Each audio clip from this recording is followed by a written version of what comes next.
It is Friday, which is when we hear from StoryCorps, which collects this country's memories in sound.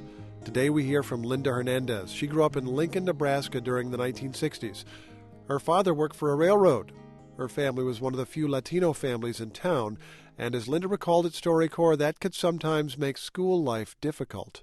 We had to sit in the back of the class and stay after school and clean the erasers when the other kids didn't have to do that. But both my parents laid down the law, said you had to go to school. And I had to have been a junior in high school. My sister was the senior. Our high school counselor told us we didn't have to take the SAT test or the ACT test because we were Hispanic women. All we would do was have babies. So we went home and we told our parents. And my mother went in the back room and cried. And then that's when my brother said, it ain't happening. We were very lucky that he was over 6 feet tall. So he walked us down to school and he told our high school counselors, my sisters will take the test. But I remember in order to take the test, you had to have a number 2 pencil. My sister and I, we had to walk the alleys to find pop bottles because that's when you could still turn them in and get money for them so that we could have money to buy the pencils to go take the test.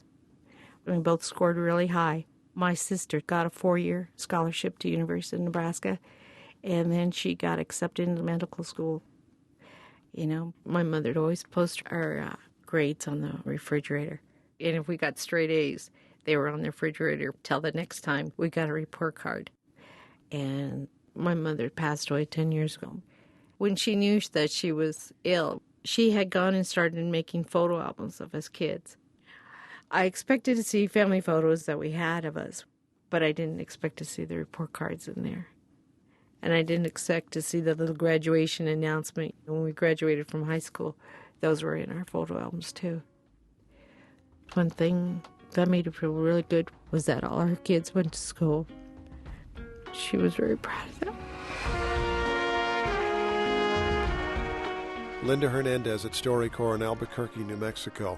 By the way, Linda holds a degree in business management and works at the U.S. Postal Service. Her sister, who was an OBGYN, retired in 2011. This interview will be archived at the American Folklife Center at the Library of Congress. And as always, you can subscribe to the StoryCorps podcast by going to npr.org.